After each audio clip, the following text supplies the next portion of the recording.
नमस्कार, मैं हूं संदीप चौधरी। आप देख रहे हैं आज का मनी मंत्र, वो शो जिसमें हम आपको ऐसी खबरें बताते हैं और समझाते हैं आसान, सीधी सादी, सरल भाषा में, जो सीधे आपसे जुड़ी हैं, जिनका सरोकार आपसे है।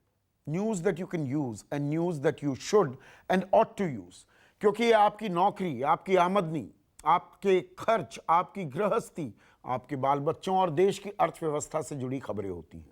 कोई राजनीति नहीं, कोई हिंदू मुसलमान नहीं, कोई भारत पाकिस्तान नहीं।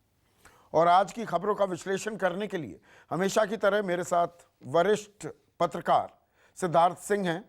और सिद्धार्थ, आज की बड़ी खबर देखिए, कल खबर आई 10,000 लोगों की जासूसी कर रहा है चीन, डेटा माइनिंग हो रही है और इसको लेकर अब आवाजें उठने लगी कि सख्ती होनी चाहिए। हमने 100 से ज्यादा चीनी ऐप भी बैन कर दी हैं देश में। लेकिन टाइम्स ऑफ इंडिया की फ्रंट पेज की खबर है, no regulation needed for communication apps. ये ट्राई कह रहा है, ट्राई यानी कि Telecom Regulatory Authority of India, and this runs counter to government demand for greater scrutiny. सरकार कहती है और निगहबानी होनी चाहिए और सख्ती होनी चाहिए, स्क्रूटनी होनी चाहिए। ट्राई कह रहा है कि नहीं नहीं, कोई आपको रेगुलेशन करने की जरूरत नहीं है। ये WhatsApp, Facebook messenger, Apple face time, Google chat, Skype, Telegram, ये जो है ना, इनको करने दो जो ये कर रहे हैं। ये अपने आप में बहुत बड़ा विरोधाभास है। नहीं, बिल्कुल ठीक कह रहे हैं आप। और मुझे लगता है कि मतलब अगर रेगुलेटर किसी क्षेत्र में इस तरह की बात कर रहा है, तो इस पे बहुत ज़्यादा गौर करने की ज़रूरत है। और मुझे लगता है कहीं न कहीं जब स्टेक होल्डर्स से एक संवाद हुआ होगा, या तो सरकार की तरफ से अपना पक्ष ठीक से रखा नहीं गया, तो कहीं न कहीं मुझे एक कमी वो भी लगती है। लेकिन अगर आप उसको डिटेल में पढ़ें, तो वो बेसिकली ये कह रहे हैं कि अभी दुनिया में इस तरह के रिजीम अभी डेवलप कर रहे हैं, किस तरह का रेगुलेशन को ज़रूरत है। जो ये ओटीटी, ओवर द टॉप, जो इस तरह के जो ये कम्युनिकेशन डिवाइसेज़ हैं, जैसे व्हाट्सएप है, ज़ूम है, स्काइप है, जैसे हम और आप अभी इससे बात कर रहे हैं। और मुझे लगता है रेगुलेशन की, हर चीज़ में रेगुलेशन की ज़रूरत है। क्योंकि अब देखिए, आने वाले टाइम में, जैसे अभी हम लोग कुछ दिन पहले ज़िक्र कर रहे थे कि फेसबुक वगैरह न्यूज़ कंटेंट भी देगा, ऑलरेडी अभी दे रहे हैं वो। तो अब वो अपना न्यूज़ कंटेंट भी प्रोड्यूस करेंगे, या जो भी कंटेंट है। अगर आज टीवी या किसी वेबसाइट पे रेगुलेशन है, वो उनको ज़िम्मेदार ठहराया जाता है, जिस कंटेंट को, किसी भी कंटेंट को जो वो दिखाते हैं, तो उसके लिए वो ज़िम्मेदार होते हैं। तो क्यों, तो इसी तरह से सोशल मीडिया भी एक माध्यम है, कम्युनिकेशन का एक माध्यम है।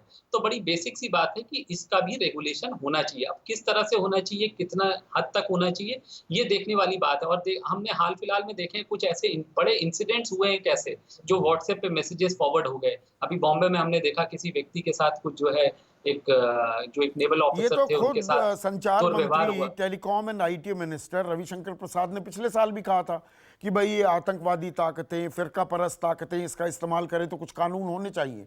पर मैं इसी बिल्कुल। कंफ्यूजन की बात कह रहा हूं कि ट्राई कहता है कि नहीं, अभी कोई रेगुलेशन की जरूरत नहीं है।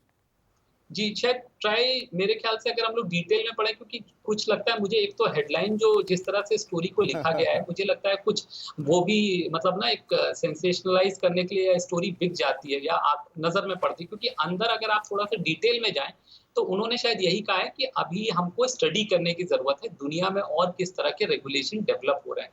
तो ऐसा नहीं है कि उन्होंने कंप्लीटली ये कहा है कि इस पे कोई भी रेगुलेशन होना नहीं चाहिए। हालाँकि जो जो ये मोबाइल कंपनी के ऑपरेटर्स हैं, उनकी तरफ से तुरंत इसका जो है विरोध भी हो गया है कि जब हम लोग हर चीज़ को पूरा, मतलब जो रेगुलेशन में है, जो भी फ़ोन आते हैं, मैसेजेस आते हैं, उनको हम, उनका जो सोर्स है उसको ट्रैक करते हैं, उनको रिट्रीव भी कर सकते हैं। तो इसी तरह से जो व्हाट्सएप पे मैसेजेस जनरेट हो रहे हैं, या जो जिस तरह की कॉल्स हो रही है, क्योंकि अब तो इस पे मतलब व्हाट्सएप कॉल एक बहुत कॉमन माध्यम हो गया है। हाँ हाँ। क्योंकि कई बार लोग कन्वर्सेशन व्हाट्सएप कॉल पे इसलिए करते हैं ताकि वो ट्रैक ना हो पाए, या क्या हमने बातचीत की है, हाँ, वो डिसिफर ना, वो मतलब पता नहीं नहीं, लगाई जा बहुत से सकती है। ये पत्रकार आपस में भी बात करते हैं। आप किसी मंत्री सांसद से बात करो तो ये कहेंगे अब मैं व्हाट्सएप कॉल कर रहा हूं। तो आजकल हाँ, आजकल ये भी बहुत एक ही कॉमन माध्यम हो गया, और इसकी रेगुलेशन बिल्कुल होना चाहिए। क्योंकि अब व्हाट्सएप पे जो कंटेंट है, वो बहुत ज़्यादा है। मतलब जो कम्युनिकेशन के तौर पे न्यूज़ कंटेंट हो, या अन्य तरह का कंटेंट, कई बार वो जो है इन्फ्लुएंस करने के लिए, मतलब एक इन्फ्लुएंस करने के लिए आपके दिमाग को जो है इन्फ्लुएंस करने का भी एक माध्यम बन गया है व्हाट्सएप पे दुनिया भर, और इसकी कोई सैंक्टिटी नहीं है, ये पता नहीं है कि ये सही बात है, ये गलत है। तो कहीं न कहीं जो भी इसको इस कंटेंट को होल्ड करता है, उसको ये ज़िम्मेदारी तो लेनी पड़ेगी कि उसके जो कम्युनिकेशन इंस्ट्रूमेंट पे किस तरह का जो कंटेंट जा अब रहा है, मैं तो ट्विटर इसकी पर ज़िम्मेदारी उसे लेनी। सिद्धार्थ, मेरा एक अकाउंट है, वो ऑफिशियल अकाउंट है, वो खोल दिया मैंने 2014 से। 2014 में ही नवंबर में ट्विटर अकाउंट खोला। लास्ट ट्वीट भी मेरा नवंबर 2014 का ही था। और अब 6-7 संदीप चौधरी के नाम के ट्विटर अकाउंट्स चल पड़े हैं और ट्वीट पर ट्वीट हो रहे हैं। मुझे ट्विटर इंडिया को शिकायत करनी पड़ी इस बारे में। नहीं, बिल्कुल स्वाभाविक बात है, और ऐसा आपके साथ ही नहीं हो रहा है संदीप। कई जगह हमने ऐसे एग्ज़ाम्पल्स देखे हैं कि आपका ट्विटर अकाउंट हैक हो गया। अच्छा, ट्विटर अब एक बहुत इम्पोर्टेंट मीडियम ऑफ कम्युनिकेशन भी हो गया। कई लोग जो है वो हमसे, आपसे, मीडिया से कम्युनिकेट ही ट्विटर से कर रहे हैं, सरकारें भी कर रही हैं। तो Twitter has become a very important means of communication. तो ज़रूरी है कि इसका भी रेगुलेशन हो, इसका मिसयूज़ ना हो। और हम अभी हाल-फिलहाल में हम ये देख रहे हैं, जब से हमारे चीन के साथ संबंध खराब हुए हैं, ये भी बातें सामने आ रही हैं कि वो हमारी कई चीज़ों पे, पेमेंट गेटवेज़ पे, हमारे जो बड़ी टेक्नोलॉजी कंपनीज़ हैं और इस तरह के कंपनीज़ पे भी, मतलब यहाँ तक कि एलिगेशन है कि वो हमारे प्रधानमंत्री के मूवमेंट, राष्ट्रपति के मूवमेंट, हाँ, कई हाँ। जो इम्पोर्टेंट मिनिस्टर्स हैं, उनके मूवमेंट्स को भी ट्रैक कर रहा है। अच्छा, आप देखिए चीन बॉर्डर पे ऑप्टिकल फाइबर की लाइनें डाल रहा है। तो कहीं न कहीं जब जिस ज़माने में अगर ऑप्टिकल फाइबर इतना इम्पोर्टेंट मीन्स ऑफ कम्युनिकेशन बन जाए या मीडियम ऑफ कम्युनिकेशन है, तो ज़रूरी है कि रेगुलेशन तो आपको लाना ही पड़ेगा। नहीं तो ये मिसयूज़ होगा, और ऑलरेडी मिसयूज़ हो रहा है। बिल्कुल। अब एक और अहम खबर बिजनेस स्टैंडर्ड की फ्रंट पेज की हेडलाइन है, government seeks house nod for extra 1.67 trillion spending. आसान भाषा में समझा देता हूं, संसद का सत्र शुरू हो गया है। अब सरकार कह रही है कि देखिए, हमें 1,67,000 करोड़ रुपए की और जरूरत है। दरअसल ये आंकड़ा, इसमें कंफ्यूजन ना हो इसलिए मैं दूसरी हेडलाइन भी पढ़ दूं, फाइनेंशियल एक्सप्रेस की है, not short for extra spending of 2.36 lakh crore. तो आप कहेंगे, एक तरफ तो आप कह रहे हैं 1,67,000 करोड़, एक तरफ कह रहे हैं 2,36,000 करोड़ और खर्च करने की इजाजत मांगी है। दरअसल है क्या कि सरकार के ऊपर दबाव आ गया है 2,36,000 करोड़ का, और उसमें से 69,000 करोड़ ये सेविंग्स है सरकार के पास। तो अभी जरूरत पड़ जाएगी 1,67,000 करोड़ की। थोड़ा इसे समझाइए आप दर्शकों को। देखिए संदीप, क्या हुआ, जब हमने जो बजट प्रेजेंट किया था इस साल, वो कोविड आने के पहले का बजट था। जैसे ही कोविड-19 आया, तो उसके बाद से हमने लॉकडाउन वगैरह किया, और सडनली जो है इकोनॉमी पे एकदम प्रेशर आ गया। अब जो खर्च का एक ही जो सबसे बड़ा स्रोत है वो है सरकार। तो सरकार ने उस तरह से बजट का जो है जो बिल्डअप था वो कोविड-19 को लेके नहीं किया गया था। उसके बाद से कई नए खर्चे आए हैं, जैसे मनरेगा में आया है, बैंक रिकैपिटलाइजेशन के लिए पैसे की ज़रूरत है। इसके अलावा जो आपने कैश दिया आत्मनिर्भर के तहत लोगों को कैश पेमेंट्स की गई। तो इस तरह के कई बड़े खर्चे हैं। तो उनके लिए सरकार ने अब जो है, अच्छा हम आप जो बजट लाते हैं तो हम हर मद डिटेल देते हैं कि डिपार्टमेंट वाइज़, स्कीम वाइज़ कितना पैसा किस स्कीम में खर्च होगा, कितना किस डिपार्टमेंट को दिया जा रहा है। तो उसी के तहत अब सरकार को जो है तकरीबन 2,36,000 करोड़ का एक्स्ट्रा खर्च करने के लिए संसद की परमिशन दी है। उन्होंने उसमें डिटेल्स दिए हैं, हमने किस मद में कितना पैसा चाहिए। इसमें उसमें से 20,000 जैसा करोड़ बैंकों को दिए जाएंगे जी। रिकैपिटलाइजेशन के लिए। हाँ, तो ये अच्छा, जो आपने बात कही कि वो पैसे कुछ तो सरकार ने इंटरनल जो सेविंग्स वगैरह हैं, जैसे कई डिपार्टमेंट्स या कई स्कीम्स में जो है पैसे बच जाते हैं, या इस समय आप गैर ज़रूरी खर्च जो है वो रोक देते हैं। तो कुछ पैसा आप जो है इस तरह से जुटा लेंगे, और तकरीबन 1,70,000 करोड़ आपको फ्रेश जो है कैश चाहिए। तो इसके लिए, इसी की वजह से हमको याद होगा कि अप्रैल में सरकार ने जो अपनी बाज़ार से जो उसको उधार उठाना था, वो तकरीबन इस साल के लिए 8 लाख करोड़ था बजट, लेकिन उसको बढ़ा के 4 लाख करोड़ कर दिया। लेकिन एक बात और यहाँ पे हमें ध्यान देना होगा कि अभी ये जो एस्टिमेट्स हैं, ये पहली सप्लीमेंट्री डिमांड फॉर ग्रांट्स है। तो मुझे लगता है अभी इस तरह के जो है 1-2 और सप्लीमेंट्री डिमांड फॉर ग्रांट्स आएँगे, क्योंकि अभी सरकार को पैसे की बहुत बड़ी ज़रूरत है। तो तो अभी मतलब जो है ये मोटी-मोटी बहुत खबर प्रिलिमिनरी ये है एस्टिमेट्स कि हैं। सरकार के पास सरकार को 2,36,000 करोड़ रुपए की और ज़रूरत पड़ गई है। कोरोना का भी, उस संक्रमण भी एक वजह है। एक वजह ये भी है कि रेवेन्यू सरकार जितना सोच रही थी उतने मिल नहीं पा रहे हैं, जीएसटी से उतना कलेक्शन हो नहीं पा रहा है, तो अब सरकार वित्तीय घाटा उसका बढ़ रहा है। देखिए इसमें खबर एक और छिपी हुई है, experts peg centres fiscal deficit for FY21, यानी कि इस वित्तीय वर्ष में जो हमारा वित्तीय घाटा है, they are expecting it to be between 7.4 to 8.5% of GDP। मतलब जो वित्तीय घाटा हम 4 के करीब मानकर चलते हैं वो 8.5% तक हो सकता है। देखिए इस साल फिस्कल डेफिसिट को कोई नहीं देख रहा है, ये दुनिया भर तो की देखना भी नहीं सरकारें जो चाहिए, हैं। ये फैसिनेशन जी हमें बंद करनी पड़ेगी। हाँ, मतलब ये इस नॉर्मल टाइम्स है नहीं सर। अगर इस समय सरकार, मतलब ये इस टाइप के आर्गुमेंट्स आ रहे हैं कि अगर इस टाइम पे सरकार पैसे नहीं खर्च करेगी तो और कौन खर्च करेगा, क्योंकि जब तक सरकार अर्थव्यवस्था में पैसे नहीं डालेगी, कुछ डिमांड नहीं क्रिएट करेगी, तब तक प्राइवेट सेक्टर भी आगे नहीं आएगा। क्योंकि जब तक कुछ ना कुछ डिमांड कहीं ना कहीं स्टील, कोयला और आपकी सीमेंट, इस तरह के कोई मतलब डिमांड इन चीज़ों की नहीं आएगी, जब तक आप आर्टिफिशियली डिमांड नहीं क्रिएट करेंगे, तो वो डिमांड तभी क्रिएट होगी जब सरकार स्पेंडिंग करेगी। लोगों को जहाँ तक रोज़गार देना था, तो मनरेगा के मद में आपने बहुत सारा बजट एलोकेशन किया है। इसीलिए कल जो है सरकार ने 40,000 करोड़, जिसका पहले वो घोषणा कर चुकी है, उसके लिए भी संसद से उन्होंने अनुमति माँगी है। तो इस तरह से जो है इस साल कम से कम हम लोग फिस्कल डेफिसिट के ऊपर बिल्कुल ध्यान ना दें, क्योंकि ये नॉर्मल साल है नहीं, ये नॉर्मल टाइम्स नहीं, और दुनिया भर की सरकारें खूब आगे आके बढ़-चढ़ के पैसे स्पेंड कर रही हैं, क्योंकि उसके बिना अर्थव्यवस्था को पटरी पर लाना करीब-करीब नामुमकिन हो गया है। और देखिए जो आंकड़े भी आ रहे हैं, हमने लगातार मूडीज का, फिच का, नोमुरा का, सबकी रेटिंग्स, अब वो 10%, मतलब पूरे साल के लिए हम 23.9% गिरे पहले क्वार्टर में, अब वो कह रहे हैं पूरे साल के लिए 10, 10.5, 11, 15% तक माइनस ग्रोथ रेट भी कही जा रही है। अब स्टैंडर्ड एंड पुअर ने क्या कहा है, India's GDP to shrink by 9% in FY21। अब स्टैंडर्ड एंड पुअर भी जुड़ गया है इसी फेहरिस्त में, लगभग डबल डिजिट की बात हो रही है। मोटा मोटा एक सेक्युलर ट्रेंड देखें तो -10% की विकास दर होने वाली है। अगर मैं ये कहूँ गलत तो नहीं कह रहा? नहीं, बिल्कुल ठीक कह रहे हैं। मतलब तकरीबन हम लोग अगर एक उसका अगर हम लोग एवरेज निकालें, जितने भी रेटिंग एजेंसीज़ ने अपने जो एस्टिमेट्स दिए हैं, वो मतलब 10% के आसपास या डबल डिजिट जिसको हम कह लें, कि उतना कम से कम पूरे साल की जो हमारी जीडीपी या विकास दर है, उसमें उतने का 10% के आसपास का कॉन्ट्रैक्शन तकरीबन उसका एवरेज निकल रहा है, सारे एस्टिमेट्स को अगर हम लोग देख लें। और ये जो पहले एस्टिमेट दिए थे, उससे जो है उससे ज़्यादा बढ़ा दिया है। मतलब कि जीडीपी की जो कॉन्ट्रैक्शन है, उसको पहले जो एस्टिमेट लगाया जा रहा था कि 5% तक होगा, 6% तक होगा, अब हर एस्टिमेट में ये कहा जा रहा है कि ये बढ़कर कम से कम कॉन्ट्रैक्शन 10 से 15% के आसपास होगा। और इसका कारण एक मतलब 2 प्रमुख कारण जो मुझे दिखते हैं कि एक तो देखिए कोविड की रफ्तार थम नहीं रही है।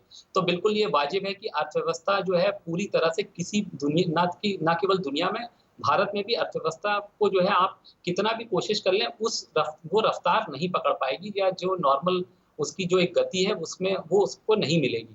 और दूसरा मुझे लगता है अभी भी हमारी सरकार की तरफ से उतने एफर्ट नहीं हो रहे हैं इकोनॉमी को पुश करने के लिए, डिमांड क्रिएट करने के लिए। हालाँकि एक्सपेक्टेशन है, और एक्सपेक्टेशन मतलब महीनों से लगाई जा रही है कि कुछ ना कुछ सरकार की तरफ से कदम ऐसे उठाए जाएँगे, जिससे एक डिमांड पुश आएगा। तो अब देखते हैं, हम उसका इंतज़ार है लेकिन। तो मतलब विकास दर अभी कोई अच्छी वहाँ से खबर नहीं आ रही है, -10, -15% की बात हो रही है, लेकिन महंगाई, अब ये देखिए विकास दर कॉन्ट्रैक्ट कर रही है और महंगाई नीचे आने का नाम नहीं ले रही है। रिटेल इन्फ्लेशन एट 6.69% इन अगस्त, still above RBI's tolerance band, यानी कि जो महंगाई दर है वो 6.69% है, और 6% तक RBI मानकर चलता है कि स्थिति काबू में है, वो काबू में नहीं दिख रही है। हालांकि पिछले महीने के मुकाबले हल्की सी गिरी है, पिछले महीने 6.73 थी, अब 6.69% हो गई है। और इसी को हिंदुस्तान टाइम्स ने कैसे छापा है Siddharth, what is behind August inflation, मतलब ये महंगाई दर क्यों बढ़ी है? ये बढ़ी है क्योंकि जो खाने पीने का सामान है, फल सब्जियां वगैरह जो हैं, और ये जो बास्केट होती है, एक मतलब कटोरा होता है, आप उसको, उसमें चीज़ों के दाम देखकर अंदाज़ा लगाते हैं महंगाई कितनी हुई है। उसमें जो फूड आइटम्स हैं वो 39%, 39% उनका वेट होता है। तो खाने पीने की चीज़ों में सबसे ज़्यादा इजाफा देखने को मिल रहा है और महंगाई दर 6.69 है।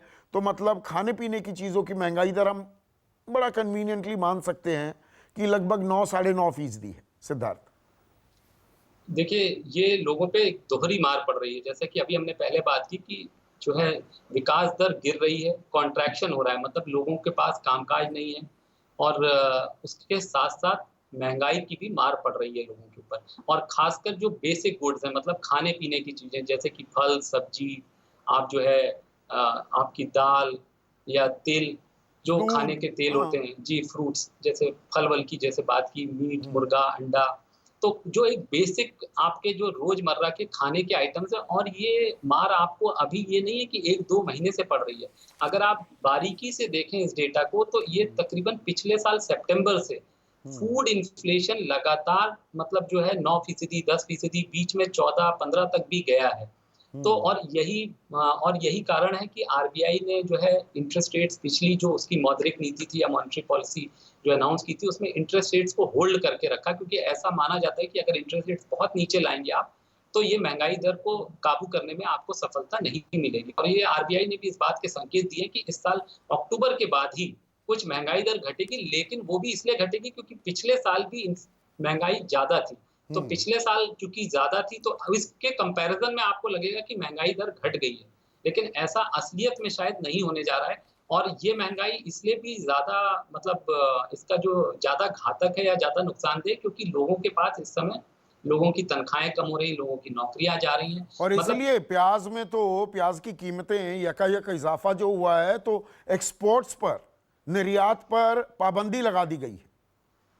ये मुझे लगता है एक बहुत समय रहते सरकार ने बहुत अच्छा कदम उठाया क्योंकि अभी भी जो प्याज की कीमतें थी मतलब धीरे-धीरे बढ़ रही थी। वो संकेत आ रहे थे कि आने वाले टाइम में इनमें एकदम से जो है उछाल मारेगी प्याज की कीमतें। तो मुझे लगता है समय रहते सही कदम उठाया सरकार ने। इससे जो है प्याज की कीमतों को कंट्रोल में रखने में काफ़ी मदद मिलेगी। हालाँकि एक बात ये भी होती है कि कहीं न कहीं इसको समय रहते लिफ्ट भी कर लेना चाहिए बैंक, जब आपको लगे कि हाँ, आपके पास सप्लाइज़ आ हम्म। गई है प्याज की, तो समय रहते लिफ्ट कर लेना चाहिए क्योंकि इससे होता क्या है कि जो हमारा डायनेमिक किसान है, पॉलिसी बनानी कहीं पड़ेगी, नीति जी, आपकी कहीं न डायनेमिक होनी चाहिए। जी, तो जैसे आपने समय रहते इस पे एक्सपोर्ट पे बैन लगाया, तो समय रहते इसको लिफ्ट भी कर लें, जब हमें लगे कि हमारे पास सफिशिएंट सप्लाइज़ है और अब कोई प्राइस प्रेशर्स आने वाले समय में पर नहीं ये होंगे देखिए, क्योंकि विकास दर जो गिर रही है और महंगाई बढ़ रही है, उसका असर भी क्या हो रहा है, और इसकी बानगी हमें पीएफ से, हम लगातार ईपीएफओ की बात करते हैं। फ्रंट पेज पर टाइम्स ऑफ इंडिया ने छापा है 39,400 crore EPF withdrawals during March to August, यानी कि मार्च, अप्रैल, मई, जून, जुलाई, अगस्त, इसमें लगभग 40,000 करोड़ रुपए लोगों ने अपने प्रोविडेंट फंड खातों से निकाल लिए। और सबसे ज्यादा विड्रॉल्स कहां हुए हैं? महाराष्ट्र, फिर कर्नाटका और तमिलनाडु। और यहीं पर कोरोना के संक्रमण की मार भी सबसे ज्यादा रही है। ये एक तो कोरोना का जो आप बात कह रहे हैं, वो तो एक है ही है कि महाराष्ट्र है, कर्नाटक है और तमिलनाडु, लेकिन ये आपके इंडस्ट्रियल हब भी है। तो हम्म, आपको ये एकदम सीधे संकेत देता है कि किस तरह से वर्क या वर्कफोर्स पे इम्पैक्ट हुआ है। जो आपके जो लेबर है, जो जो रोज़ आपकी फैक्ट्रियों में जाती है, किस तरह से उसके ऊपर या तो देखिए क्या हुआ है, एक तो शुरुआत में ये हुआ कि कई एकदम से लॉकडाउन आया तो कई फैक्ट्रियाँ एकदम से बंद पड़ गई। उसमें भी जो खासकर जो एमएसएमई टाइप जो छोटी यूनिट्स थी, उनका तो कामकाज बिल्कुल ठप हो गया। तो एक तो कारण ये था। दूसरा कारण कि बहुत बड़ा नंबर जो है एक शिफ्ट भी हुआ, उन शहरों से लोग निकले तो ठीक है, उनके खाते तो उन्हीं टाउन्स में थे क्योंकि वो काम वहीं करते थे, तो वो रजिस्टर्ड वहीं हैं। तो इसलिए हमको दिख रहा है कि महाराष्ट्र, तमिलनाडु, ये जो बड़ी इंडस्ट्रियल आपके जो टाउनशिप्स हैं, इनमें आपको दिख रहा है कि जो प्रोविडेंट फंड के खाते से लोगों ने जो है इतने बड़े पैमाने पे 40,000 करोड़ एक बहुत बड़ा मेरे ख्याल से अमाउंट है जो कि केवल 5 महीने में लोगों ने निकाल लिया। तो केवल मुझे लगता है कुछ लोगों को तो सहारा जो है ये जो प्रोविडेंट फंड में उनके जो पैसे थे, उसी से उनको सहारा मिला है। अब आखिरी खबर, और ये दिल्ली से, और ये देखिए, ये बहुत ही अहम खबर है। हिंदुस्तान टाइम्स ने फ्रंट पेज पर छापा है, no action on slums for 4 weeks, Supreme Court told. अब खबर क्या है, 31 अगस्त को दर्शकों, सुप्रीम कोर्ट ने आदेश दिया था सरकार को कि जो ये रेलवे ट्रैक्स, रेलवे पटरी होती है, इसके दोनों तरफ आपने देखा होगा हर जगह देश में, और ये दिल्ली से जुड़ा हुआ आदेश था कि जो झुग्गी झोपड़ी वाले हैं, और 48,000 ऐसे झुग्गी झोपड़ियां हैं दिल्ली में जो रेलवे ट्रैक्स के दोनों तरफ हैं, कि इनको हटाया जाए। अब 4 हफ्ते का वक्त दिया गया है, क्योंकि प्रावधान करें, अरविंद केजरीवाल भी अब इसमें कूद गए हैं कि पक्के मकान देंगे। लेकिन आप हालत देखिए, देश के दिल्ली में 48,000 लोग रेलवे के दोनों तरफ झुग्गी झोंपड़ियों में रहते हैं। ये भी एक हकीकत है। संदीप, ना केवल दिल्ली में ऐसे लोग रहते हैं, अगर आप बॉम्बे में भी देख लें, बॉम्बे में जो सबअर्बन ट्रेन्स हैं, कई लाइंस पे तो एक्सपेंशन नहीं हो पा रहा है, बिकॉज वहां पे दोनों तरफ इस तरह के झुग्गी झोपड़ियां, और अब तो वो परमानेंट स्ट्रक्चर्स में तब्दील हो गए हैं। अच्छा, सबसे बड़े दुख की बात यह है कि देखिए, ये जब सुप्रीम कोर्ट तक ये जब केस पहुंचा है, या मुकदमा सुप्रीम कोर्ट में भी 1-2 साल से इसको लेके सुनवाई हो रही होगी, सुप्रीम कोर्ट की तरफ से कुछ ना कुछ इसको लेके एक इंडिकेशंस आ रहे होंगे। अच्छा, सरकारें भी अपने हलफनामे में कह रहे होंगे कि साहब हम ये कदम उठा रहे हैं, इसको जो है अब इतने समय रहते हम हटा लेंगे। देखिए, सुप्रीम कोर्ट का आदेश हो गया, अब उसके बाद इस पे राजनीति हो रही है। हर आदमी इसको जो है ना, इसको वोट बैंक के तौर पे भी देखता है। तो अब इसमें जैसे आपने कहा कि अरविंद केजरीवाल जी का उसी दिन से बयान आने लगा है। जिस दिन ये ऑर्डर आया तब तक कोई इस पर बोल नहीं रहा था। हाँ। तो देखिए, मुझे ये मतलब ये बहुत ही दुख की बात है, क्योंकि देखिए कहीं ना कहीं रेलवे लाइन के अगल बगल इससे कहीं ना कहीं आपको जो है आपके विकास पे फर्क पड़ता है। देखिए, आप रेलवे ट्रैक के आसपास, एक तो देखिए सिक्योरिटी का थ्रेट हो जाता है। जब भी आप देखेंगे नई दिल्ली स्टेशन के पास जब ट्रेन पहुंचती है तो एकदम वो स्लो स्पीड हो जाती है, एकदम 10 की स्पीड 20 की स्पीड से चलती है, क्योंकि वो खतरा है कि लोग जो है क्रॉस करते रहते हैं। दूसरा, आप नई पटरियां नहीं डाल सकते। तीसरा, आप ऐसे ये करके कि ऐसे लोगों को आप परमानेंट स्ट्रक्चर दे रहे हैं, हो सकता है लोग इससे ना एग्री करें, लेकिन मुझे लगता है कहीं ना कहीं आप प्रोत्साहन दे रहे हैं, क्योंकि आज आप उनको परमानेंट स्ट्रक्चर देने जा रहे हैं, तो लोगों को ये पता लगता है कि अच्छा, ऐसी जगहों पे भाई अपनी झुग्गी झोपड़ी डाल लो, तो आगे आपको सरकार जो है कहीं ना कहीं परमानेंट आशियाना भी देगी अगर आपको हटाया जाएगा। तो मुझे लगता है, और इन चीजों पे मुझे लगता है राजनीति ना हो तो अच्छा है, और सुप्रीम कोर्ट को ही जो है इस आदेश के साथ इन पार्टियों को या राज्य सरकार को भी फटकार लगानी चाहिए थी कि आप जो भी सोल्यूशन निकालना उसको निकालें, और पब्लिक में स्टेटमेंट ना दें, और इसको वोट बैंक पॉलिटिक्स के रूप में इसको ट्रीट ना करें। बहुत बहुत शुक्रिया सिद्धार्थ, आज की खबरों को आसान, सीधी सादी, सरल भाषा में समझाने के लिए। तो आज का मनी मंत्र में बस इतना ही। नमस्कार, मैं हूं संदीप चौधरी। अगर आपको ये वीडियो पसंद आया हो तो इसे लाइक और शेयर जरूर करें, और हाँ, हमें सब्सक्राइब और फॉलो करना ना भूलें, ताकि आप देश और दुनिया की कोई खबर मिस ना करें। तो जुड़िए हमारे साथ और देखते रहिए News 24।